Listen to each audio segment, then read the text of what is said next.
Yo, what up, what up, what up? All right, so this is Holden Prio back at it again. This is the third installment of us going through the deck and just talking about what are cards that are auto includes and what are cards that are potentially or possibly on the chopping block. Quick reminder here that if you're just finding some of this content and you're interested in Ral, Monsoon Mage, and cEDH, or you're just looking for spicy brews in cEDH in general, and you want to connect with or talk with other like-minded people who like to brew or are interested in Turbo Storm, etc., come check out our Discord. The links to the Discord are actually in my profile on YouTube. They're in my Moxfield profile as well. You can get there, checking out the profile here. The links are there. And in addition to that, you can also connect with me on Twitter at Shake Gently or here on YouTube at Holden_Prio, because as you know, we like to hold priority. So previously we covered creatures. We decided everything here was an auto include except for Displacer Kitten, which is still very powerful, but it's not necessarily an auto include because it's a blue card and it doesn't in and of itself create a lot of extra mana the way that like Stormkiln Artist or Treasonous Ogre does, but it does usually get there with rocks, etc. In the sorceries list, everything in here we decided was an auto include, with one notable exception being that Rob the Archives is one of those ones that I'm thinking about for the future. If there's a better impulse effect or better draw card effect, this is one that could be shaved. Also, Solve the Equation is one that doesn't usually feel good to play just because it's a 2-mana sorcery speed tutor.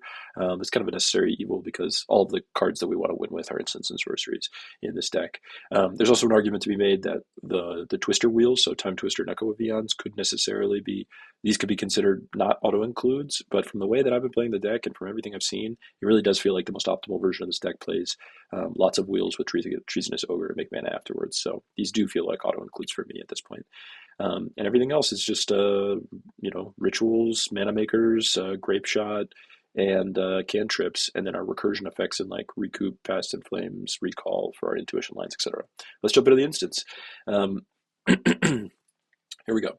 So I'll just start by saying that we don't play defensive counter spells. So what that means is counter spells that are pretty much only good at stopping other people on their turns do their thing.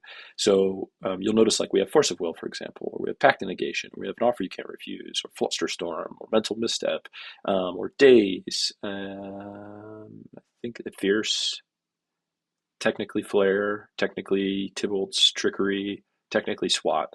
And then the blasts as well. All of these cards are all cards that I can use on my own spells to explode Ral STORM up higher and faster. The majority of these cards are all free, and the ones that aren't free cost 1 mana. So Tybalt's Trickery only costs 1 in this deck because of Ral. An Offer You Can't Refuse is also a ritual. A lot of the times I actually almost never use this as a counterspell on somebody else's thing. I'm almost always countering my own thing. A common line that you'll see me do is cast a spell, pact that spell, and hold priority in response to the pact. I'll Offer You Can't Refuse the pact. So this is a single blue mana to make 2 treasures, so it's kind of color fixing as well. Excuse me. Flusterstorm is also insane. I've described this in a previous video, but because it has Storm itself, it triggers anything with Magecraft, which means that Stormkiln Artist, when Flusterstorm is in play, just Flusterstorm reads 1 blue mana, make a treasure, Storm. It also counters spells, but that's kind of irrelevant when you're just making that many treasures. Mental Misstep, free. Pyroblast and Red Elemental Blast, sure, these do cost 1 mana, and these might seem kind of like corner case or niche. The reason why these matter in this deck, though, is because once we flip Ral the first time, we need a way to kill Ral. And then technically it's a blue and red permanent when it's flipped as the Planeswalker side on the back. So we want to be able to kill the Ral. That way it goes back to the command zone and we can recast it again. If we ult it, let's say we had cast 7 spells for a turn. So we flip it, we get 7 loyalty plus the 2 is 9. We ult it for -8. Well, if you can do math, you're left with 1 loyalty. So if you don't have like a lava dart, for example, to deal 1 damage to it, or a grape shot with one of the storm triggers to deal the damage to it, you need something like a pyroblast to kill it, or something like Geist Wave to bounce it, or Chain of Vapor to bounce it, things like that. Which those are better for sure, but Pyroblast and Red Elemental Blast serve multiple purposes. Obviously, they also kill problematic on-board card advantage engines when we're trying to storm off. So a lot of times, what a play pattern I'll do is I'll just kind of I'll swallow the fact that, yeah, there's a Remora in play, and yeah, I'm storming off into a Remora, and I'm giving him 5 or 6 cards, But eventually I'm going to hit a Pyroblast or a bounce spell, and I'm just going to bounce the Remora, wheel the table, and keep going. And that's actually like a pretty common thing that I do. So that's why these are also very powerful spells. That said, if I have this in my opening hand and I have an open mana and someone puts a Remora or a Rhystic on the stack, like on turn one, I am countering it off the stack. Card advantage engines. I don't fuck with card advantage engines from other players. They can just get that shit out of here. So far, the cards that you'll notice I'm not playing are cards like Swan Song, or cards like Mana Drain, or Delay, or probably a big one is Mindbreak Trap. Well, Mindbreak Trap is there's definitely an argument for Mindbreak Trap in this deck, and I can totally see playing Mindbreak Trap in this deck. Um, I'm not currently, because I feel like this is like the perfect suite of protection. I felt like I finally found like the right kind of level of protection for this deck. Um, and it's just not always turned on. It's actually pretty common for players to fight individually. So like one player casts a spell to counter something I'm doing, and then a different player casts a spell to counter something I'm doing, and like my Mindbreak Trap is just not turned on, and it's just dead in my hand. I'm never casting a 3 mana spell when I'm trying to storm off them. Usually the margins are a little closer than that. Oh, I'm just not on it. Um, you could probably make an argument for a bunch of other free counter spells. Ones that come to mind are like Commandeer. We just don't have the extra cards in hand usually to deal with this. We're very impulse draw effect sort of decks. So we're exiling cards at the top of our library a lot of the times with cards like Ren's Resolve or Reckless Impulse or Rob the Archives or Glimpse the Impossible, etc. Embrace the Unknown. We're not really like drawing a lot of cards. Now the wheels refill, but really it's only like lock and load that's like a huge redraw effect. So Commandeer, it just requires too much fuel. I thought about playing foil. I'm just not on a lot of lands and a lot of islands, and I don't know. I'm sure there's other counter spells that you can think of, but I've already thought of them and I don't like playing them. You can try them in your deck, and this is what I've found to work in mine. So Pact, auto include. Offer you can't refuse. It's a ritual, auto include. Chain of Vapor, auto include, because we can do a lot of shenanigans where we bounce all our own stuff and then replay it for Storm. Also, these copies, the ones that count as copies, like when you sacrifice lands and continue to copy, they trigger things like that Stormkiln artists that have Magecraft. So a lot of times you can use this as a ritual. Flusterstorm, we've already talked about all the reasons why this is one of the best cards in the deck. It just fills so many functions, and it's very, very powerful. Also, how hot is it that these got the future sight border? In paper, I'm whitebordering these for what it's worth. Lava Dart. This is kind of a contentious one that a lot of people in our Discord go back and forth on whether or not they like playing it. I personally feel like this is hands down an auto include. It's 1 red mana for 2 spell casts because you can flash it back by sacrificing a mountain. It's the reason why we want to be playing as many fetches as we can, as opposed to be playing things like Spirebluff Canal or Sulphur Falls, the Painland, because those are not typed as mountains or islands, and we want typed lands for days and for Lava Dart reasons. And it's also really important to note that like this card, because it's 1 red mana, it represents 2 spellcasts, and it's an instant. Out of nowhere, you can just flip Ral. So like someone can on your turn when you're trying to go off, they can like Swords to Plowshares your Ral, and in response, let's say you've already cast like 2 or 3 spells per turn, you could like put a counter spell on the stack. They could fight on it, and then you could just go like Lava Dart, and try to flip your Ral, which will fizzle the Swords to Plowshares on the stack, which is pretty powerful. Also, once you've flipped your Ral, you can also just Lava Dart it in that situation we talked about where we got down to like 1 loyalty or 2 loyalty, and just kill your own Ral, send it to the command zone, and then recast it again. So in addition to that, that's why I think this is an auto include. Mental Misstep is an auto include for the reasons we already discussed. Mystical Tutor, I think this should be obvious. It's debatable that this is the best tutor in the deck. I think Gamble's probably the best tutor in the deck. We only are really playing like 4 tutors really. So we're on Mystical Tutor, we're on Solve the Equation, we're on Gamble, and we're on Intuition. So those are our 4 tutors, and that's it. Because we're in Izzet, unfortunately, this is kind of where we're at. We just have like artifact tutors, and and we're not an artifact deck. So this is definitely an auto include. Pyroblast, Red Blast, we already talked about. Important to note that Pyroblast, you can just cast on anything. Just if you need to flip Ral. This is the one where in most decks, you would always want to be playing Red Blast. That way they can't swat it to something else. Pyroblast, you just can put it on any target. It doesn't matter. Like, for example, somebody puts a Swords to Plowshares on the stack, you can Pyroblast a Swords to Plowshares. It doesn't do anything when it resolves because it just has to have a legal target. Well, the legal target is any spell, counter target spell, or destroy target permanent. So any spell, any permanent. But then it checks if it's blue or if it's blue for spell or permanent, and then it doesn't do anything. It doesn't counter it or destroy it. But that's fine if all we're trying to do is flip Ral. So that's kind of like a fringe scenario that comes up that some people don't realize. Also, Future Sight Border, let's go, can't wait to white border it. Born Upon a Wind, this is one that I go back and forth on all the time. I think I've finally come to the point where I've realized that it's just a necessary evil. The card is just like so powerful. And you can do some pretty broken things where you like recently I cast a Born Upon a Wind and then I went, I think I like did a double wheel, like a wheel on top of a wheel. That way in between each wheel I could cast like free mana rocks or like lotus petals, etc., and exile Simeon spirit guides, and then let that wheel resolve and then keep going. It also creates a bunch of ways for us to win through ring protection when we pass. So we like kill the other two players, and we go to the ring protection player's turn, and we use Born Upon a Wind to win at instant speed with like a big Brain Freeze turn or Grape Shot turn. Brain Freeze, one of our win conditions, white bordered, let's go. This is a necessary evil. It's part of your breach line. It just does the thing. Days, this is when I go back and forth on in the deck. If you're ever going to cut a piece of protection from the deck, this is definitely one to think about. I wouldn't suggest cutting a piece of protection from this deck. I think it's perfect the way that it is. It's my sweet little summer child, and I want to pet its hair. But this Days is, if you were to cut any, this is the first one I would start with. Demand Answers, this is essentially, you can think about this in the category of all the Reckless Impulse and Rob the Archive style effects. It's a 2-mana draw 2, but these have downsides. The nice thing is these are instants, which is really cool. So this one has an additional cost, sack an artifact or discard a card. Almost always I'm sacking an artifact. Sometimes I'm discarding a card if it's like a card with flashback, like Lava Dart or whatever. Draw 2 cards. This one is currently based off of the kind of, let's call it like the ordering of what's best. This is not cuttable. If I was going to cut an effect like this, I would cut Rob the Archives first.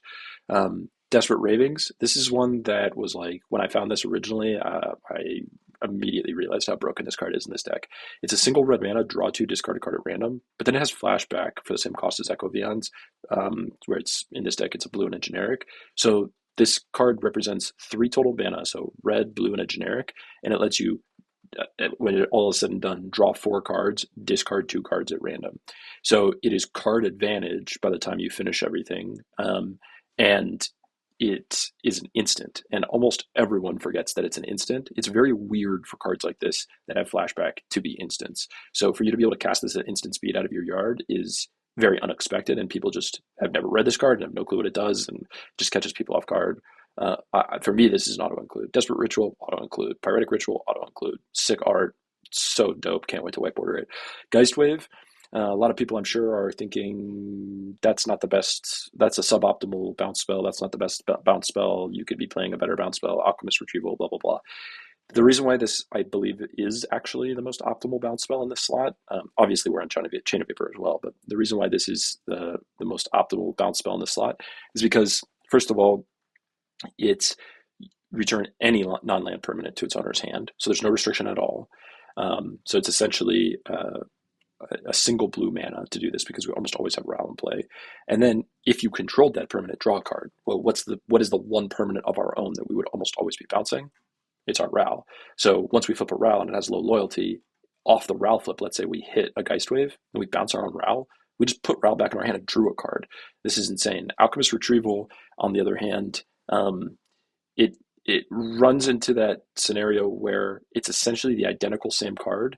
The main difference being is that if you don't have Ral in play, it can cost 1. Like if you just need to like bounce a Drannith or whatever, sure.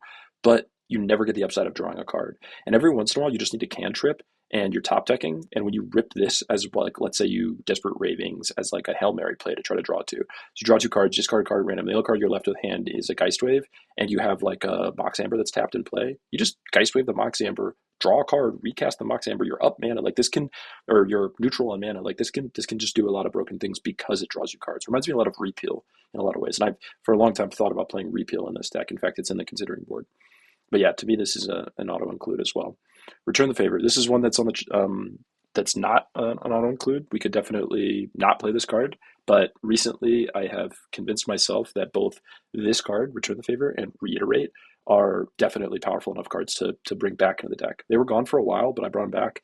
Um, Return the Favor specifically, the way that this works with Spree is that you always have to choose a mode for Spree. You can never cast the card without having a mode. So unlike cards that have an X in the mana cost, like Recall, if you flip off of the Ral flip or like a Mind's Desire sort of effect where you can cast something without paying its mana cost, if you flip a Recall, X is always 0. So that means it doesn't do anything really. I mean, yeah, it's a spell cast, but X is 0. Whereas with Return the Favor, it's not you can never cast a spell with Spree without paying its cost. You're not allowed to. It's part of the Oracle or the rules text for the card. So that means that this is always castable off of a Ral flip, but also it means that it's reduced by Ral's cost reduction if you just cast it normally. What's really busted about this card is it's essentially a counter spell, right? So you change the target of target spell or ability to a single target. So you can retarget counter spells to Return the Favor, to just be like a bad counter spell, just like red counter spell. But you also, well, let me rephrase that. It counters counters. It doesn't counter like Thoracle or whatever. But the other thing that's really insane about this is look at the way this is worded. Copy target instant spell, okay. Copy target sorcery spell, okay, those are both good in this deck. Copy target activated ability. Okay, well, what's an activated ability that we would want to copy? I don't know, maybe a Ral alt. So you hold priority and just red copy the Ral alt. Well, I guess in this case it would be red 1 because the Ral would be flipped. Copy a Ral alt. Well, 3 mana, look at the top 8, cast all instants and sorceries for free is insane. So it's usually 16 cards that way is just win the game. So if you're ever, which I've done, if you ever return the favor a Ral alt, you're winning that game. You're never losing that game. But the other thing you can do is like early in the game, if you're ever like really put in the dirt and somebody has like a big advantage play that you basically like this card rewards you for playing super tight and playing very methodical. So imagine like you're really choked on lands and all you need is one more land to go to your turn to like slam a big advantage piece like a Burgie and then start to storm off or a Treasonous Ogre or whatever, and you have that stuck in hand, but someone early in the game like on turn 1 or 2 countered your Ral and you're stuck on 3 lands and you need to try to get to your Troger for your 4th land. So the only lands you have in play are like, I don't know, an MDFC, like a Fiery Islet, and I don't know, a mountain. And someone fetches a Misty Rainforest on their turn. Well, you better believe I'm going to cast Return the Favor and copy their fetch and then go and get my own Volk or Steam Vents or whatever. It just there's lots of weird lines you can win with this. You can also do weird stuff where if you have like Born Upon a Wind and Brain Freeze in hand, someone can Thoracle and you copy the Thoracle trigger. Yours resolves first, so you copy the Thoracle trigger, you hold priority on it when it triggers, and then you storm off and Brain Freeze yourself. This is another line you can take. I've never done that, I guess. It's just never come up. Normally, I don't let people get to the point of the game where they're allowed to cast oracles, but or I've just gone for a win attempt and lost before that. But those are all those things. Now, here's where it gets really spicy. With Return the Favor, you can also do some crazy shenanigans with other cards that copy. So, for example, like Flare of Duplication, Return the Favor. Imagine you have a Flare of Duplication in hand and you have a Return the Favor in hand. You have, let's say, I'm trying to think of a great example. Let's say you have Stormkiln Artist in play. You can put any spell on the stack. Okay, doesn't matter what it is, any instant or sorcery on the stack. You then sack a creature to flare, or you pay for it just straight up or whatever to copy it. Okay, that'll give you a storm trigger, so that means that you get a treasure from Stormkiln Artist. With this on the stack, you cast Return the Favor, copying the Flare of Duplication. Now what happens? Well, you have the original Flare, you have Return the Favor that's now resolved, which copies Flare, which means you get a copy of Flare that says copy target instant or sorcery spell. Well, what do you target with it? The Flare. So you just do this over and over and over and over and over and over and over again. Well, it doesn't do anything normally, but because of Magecraft, these copies make infinite Magecraft, which means you get infinite treasures. These are just small lines that I think people like would never normally see if you hadn't been playing this deck quite a bit or really thought about. But it's things like this that are really important to know if you're going to play a deck like this that wins on like weird, strange, small margins. Another important thing to note is when the reason why I'm really on this card is because if our Underworld Breach ever gets exiled for whatever reason, like I don't know, early in the game, uh, I don't know, someone has a fucking Dathi Voidwalker or Leyline of the Void and they wheel us, or and our breach gets hit, or I don't know, I try to go for a win attempt, I put a breach on the stack post intuition line, and they mind break trap it or force of negation it or whatever, and I fight over it and I lose. Or I flip it with Ral. That's a big one. You flip Ral, and of the 8 cards you hit Underworld Breach. Okay, well, how am I supposed to win from here? Like, how do I build up enough Storm to be able to truly grape shot the table or brain freeze the table to win? Return the Favor does a really great job at this because Return of the Favor copies triggered abilities also. Well, what's a triggered ability? Storm is a triggered ability, which means that you cast a brain freeze, there's a storm trigger. In response to the storm trigger, you cast Return the Favor, copying the brain freeze, which is, by the way, also increasing storm. And then your Return the Favor resolves. You now have a second storm trigger with one more total storm because of Return the Favor. So essentially, you want to think about this as like a way to almost like flashback, so to speak, your storm effect. And then once that all resolves, we have a lot of ways to actually flashback our brain freeze, like Past in Flames or Recoup, etc. And so because of that, the reason why that isn't enough is because it exiles the spell when you flashback it. But now this would be the third time that you've cast it. And normally 3 total copies of Brain Freeze, real ones, not copy ones, but like 3 casts of Brain Freeze is enough to mill the table out, or 3 casts of Grape Shot is enough to kill the table once you've built up a decent amount of Storm. So this is like a backdoor win that a lot of people miss. Sorry, there was a lot on that. In the same vein as what we were just talking about there's also Reiterate. So Reiterate is red 1, buyback 3. Buyback just means if you pay the buyback cost, when the spell resolves, you return it to your hand as opposed to letting it go to your graveyard or wherever else. Of note, though, if you cast it from flashback with buyback, it doesn't work. Those two are a nombo. It just goes directly to exile. Do not pass go. Do not collect $200. So this says copy target instant sorcery spell. You may choose 2 targets for the copy. So essentially, this is Flare of Duplication or one of the modes of Return the Favor. You can do the same trick that we were talking about with Flare of Duplication. You can do that same trick with Reiterate. Any of these 3 spells end up causing the ability to do that same trick. So there is a world where like having more copies of this effect in your deck is a good thing. That's why I wasn't playing either of these, and playing just Flare. The only way to do this previously was with bonus round. So you would cast Flare after you've cast bonus round on something, and you get the copy. The copy targets the Flare, then they loop infinitely for the Stormkill and Arnis trick. The only other way to do that previously was bonus round, but now that we have these copies, you don't need bonus round. You have like multiple lines to get there. Also, these cards are just good to like copy a Storm's Will or copy a bonus round or copy, that's just like the floor of the card is like, it's just a generically good card. But the thing about Reiterate, I don't really love this card because like it's kind of magical Christmas land to be able to do the thing. But the thing you want to do is you want to put a Storm's Will on the stack where the amount of mana that it's making is at least 6 with Ral in play. So if an opponent has 6 cards in hand, this means that you spent a red and a generic to cast it, and then you spent a red because it's reduced by 1 by Ral, plus 3 for the buyback, so 5 total to cast it. So that means it's 5 mana plus 2 here is 7 total mana. So for 7 total mana, 3 of it have to be red. You can Storm's Will, Reiterate with buyback the Storm's Will. Reiterate goes back in your hand. You have a copy of Storm's Will in the stack. It resolves, and you make 6 red mana. Now with that 6 red mana, what do? You cast Reiterate again with buyback for 5, and you can see here you're always netting 1 red mana. You're also exiling your entire deck to cast it, and then you end the loop with a Reiterate in your hand.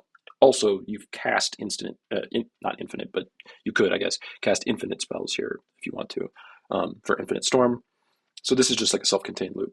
Same thing with Seething Song. The difference, though, is that in this situation, Seething Song always makes 5, which means that with Ral in play in the same loop, it's never positive mana. It's just infinite Storm. So with Stormkill Artist or Burgie or Displacer Kitten sometimes or Runaway Steamkin always or Pinnacle... No, not with Pinnacle Muck, sorry. But with those other effects, you have... this is another way to loop and win the game because you... Well, not necessarily win the game, but you make infinite mana that way with these cards. Yeah, that's kind of that whole conversation there. Snap, auto-include. This is a ritual and removal.